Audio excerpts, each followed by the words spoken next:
নমস্কার বন্ধুরা, দেখো আমার রান্নাঘরে আমি অনেক দিন পর আজকে ছোট মাছ নিয়ে আসলাম। তো এতদিন তো ছোট মাছ আনাই হয় নাই, তাই এখন ছোট মাছ নিয়ে এসেছি। দেখো রানীডাঙ্গার লোকাল নদীর মাছ আবার নিয়ে চলে এসেছি। এর আগে তো অনেক রানীডাঙ্গার লোকাল নদীর মাছ দিয়ে রেসিপি করে দেখিয়েছি, তা আজও নিয়ে চলে এসেছি। দেখো রানীডাঙ্গার লোকাল নদীর মাছ, তো মাছগুলো একদম দেখো টাটকা তাজা। দেখেছো, এটা হলো পুঁটি মাছ, কত শক্ত, একদম খুব সুন্দর। মাছগুলো কিন্তু একদম খেতেও বেশ ভালো লাগে। দেখো পুঁটি মাছের সাইজগুলো, আর এখানে কিন্তু নদীর মাছ, মানে লোকাল নদীর মাছ, নদীরই মাছ। তো মাছগুলো ভীষণ ভালো। তো চলো আজ এখন কেটে বেছে ধুয়ে নিয়ে আসি। তোমরা কে কে ছোটো মাছ খেতে ভালোবাসো, পছন্দ করো, আমাকে কমেন্টে বলবে। আমরাও কিন্তু ছোটো মাছ খেতে ভীষণ পছন্দ করি। তার সঙ্গে হয়েছে আমাদের ডাল, ডিম, আর হয়েছে সর্ষে শাক, এখনকার টাটকা টাটকা সর্ষে শাক। তো আমি আজকে মাছটা যে ঝাল করব যেগুলো দিয়ে, সেগুলো কেটে নিয়েছি। আলু, বেগুন, ক্যাপসিকাম, আর নিয়েছি টমেটো, কাঁচা লঙ্কা, এই সবজি দিয়ে। আর সবগুলোই এখনকার দিনের দামি সবজি, আলু, বেগুন, টমেটো, ক্যাপসিকাম, অনেক দাম। আর ছোট মাছেরও দেখো, ছোট মাছটা কিন্তু ভীষণ ভালো লাগছে বন্ধুরা। তাহলে আজকে চলো মাছগুলো আমি কেটে নিয়ে আসি। দেখো মাছ কেটে ধুয়ে বেছে নিয়ে চলে এসেছি। আর এখন আমি লবণ হলুদ মেখে নেব। লবণ ভালো করে লবণ দিয়ে ধুয়ে নিয়ে এসেছি। লবণ হলুদ ভালো করে মেখে নিলাম। তো চলো বন্ধুরা, এখন মাছ তো মাখা হয়ে গেল, আর রান্নাটা এখন বসিয়ে দিই।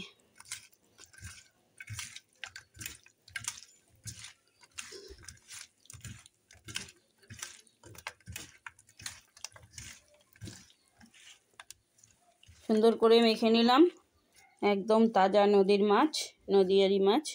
তো এখন চলো রান্নাটা শুরু করি। কড়াইতে তেল বসিয়ে দিলাম, আর এখন এখানে আমি দিয়ে দেবো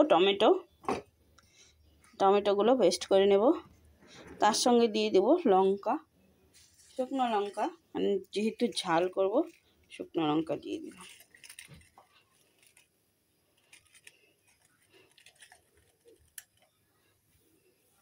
এখন শুকনো লঙ্কাগুলো বেটে নেব। দেখো কড়াইতে তেল গরম হয়ে গেছে, আমি এখন মাছগুলো দিয়ে দেব। দেখি একবারে হয় না দুবারে হয়, দিয়ে দিলাম একবারে। মাছ কিন্তু আমি একবার দিয়েছি, আর একবার হবে, দেখি উল্টানো যায় নাকি। দুবারে দিব, কারণ অনেকটা মাছ, আর একটু হবে। এবার আমি আর একবার উল্টিয়ে দেবো, কারণ মাছটা ভাজা এখন হয়ে গেছে, তখন হয় নাই, উল্টিয়ে দিতে গেলে ভেঙে যেত। দেখো এখন একটা মাছও ভাঙবে না, সব মাছ গোটা গোটা।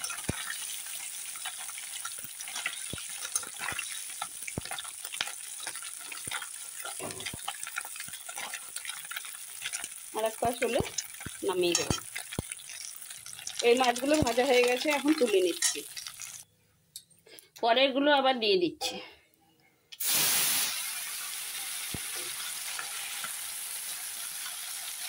দিয়ে দিলাম, এবার একটু কম আছে।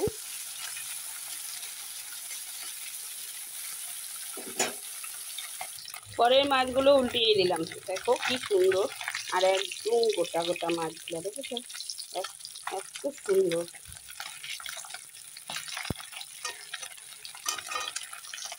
দেখো সুন্দর লাল লাল ভাজা হয়ে গেছে, এখন তুলে নিচ্ছি।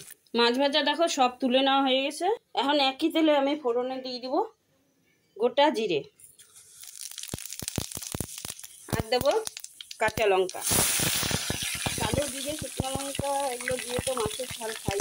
আজকে আমি একটু জিরা ফোড়ন আর কাঁচা লঙ্কা দিয়েই করব। আর দেখো এখন আমি দিয়ে দিলাম আলুগুলো সরু সরু করে লম্বা লম্বা করে কেটে নিয়েছি, মাঝারি সাইজের আলু। এখন আলুগুলো আমি একটু ভেজে নেব।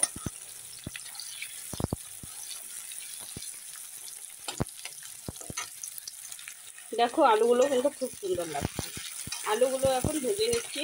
এখন দিয়ে দেবো একটু লবণ, আর দিয়ে দেবো একটু হলুদ। লবণ হলুদ দিয়ে একটু নাড়াচাড়া করে ভেজে নেব। এখন দিয়ে দেবো আমি বেগুনগুলো। আলু আর বেগুন একসঙ্গেই ভাজা হবে। বেগুন আমি বেশি দিই নাই, অল্প, মানে একটা বেগুন দিয়েছি ছোট। বেগুনগুলো দিয়ে দিলাম। এখন বেগুন দিয়ে একটু নাড়াচাড়া করে নিচ্ছি। এখন একটু ভেজে নেব।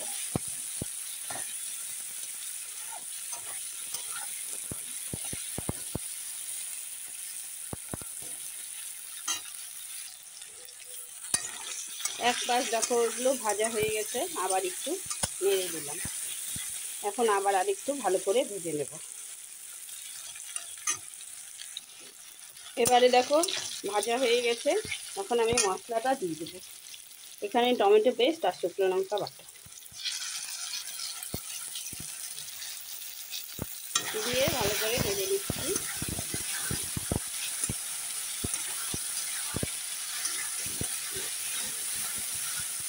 আর দিয়ে দিচ্ছি লবণ, আর একটু হলুদ দিয়ে দিচ্ছি। দিয়ে ভালো করে নেড়ে চেড়ে নিচ্ছি। মশলাটা কষানো হচ্ছে। দেখো এখন ক্যাপসিকামগুলো দিয়ে দেবো। ক্যাপসিকামগুলো আমি গলাবো না, তো তার জন্য একটু পরে দিলাম, যাতে গোটা গোটা থাকে আর মুখে দিয়ে খেতে ভালো লাগে ভাতের সঙ্গে। সামান্য একটু জল দিয়ে দিলাম, মানে ছোট 1 কাপের মতো জল দিয়ে দিলাম। জলটা দিয়ে এখন কষিয়ে নিচ্ছি। মশলা দেখো সুন্দর করে কষানো হচ্ছে। আর আমি ঝাল লবণে ব্যালেন্সটা ঠিক রাখার জন্য আর খেতেও বেশ টেস্ট লাগবে টমেটো দিয়েছি। হ্যাঁ, একটু চিনি দিয়ে দিলাম, মানে 1 চামচ চিনি দিয়ে দিলাম, তাহলে ভালো লাগবে খেতে, টেস্ট হবে। দেখো মশলা সব কিছু ভালো করে একদম ভাজা ভাজা করে কষানো হয়ে গেছে। আমি এখন 1 বাটি জল, মশলার বাটিতে এই যে 1 বাটি জল,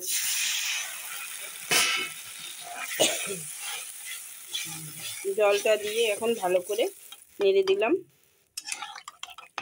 কারণ এটা একটু ঝাল হবে, মানে মাখা মাখা হবে, একটু বেশি ঝোল হবে না, তাই আমি আর জল দেবো না।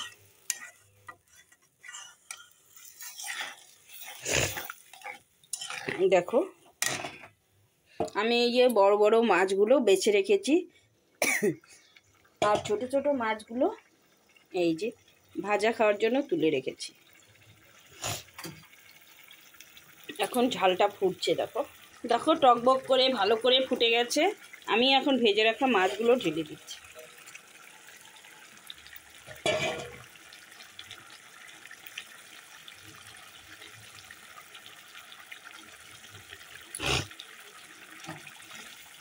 মাছটা দিয়ে ভালো করে নেড়ে নিচ্ছি।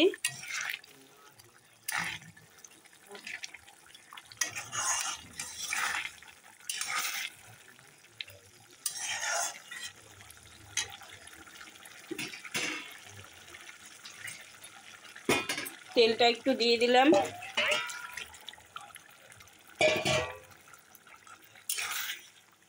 এখন একটু ভালো করে ফুটবে। ধনেপাতা হলে ভালো হতো, কিন্তু আজ তো ধনেপাতা নেই। দেখো বন্ধুরা।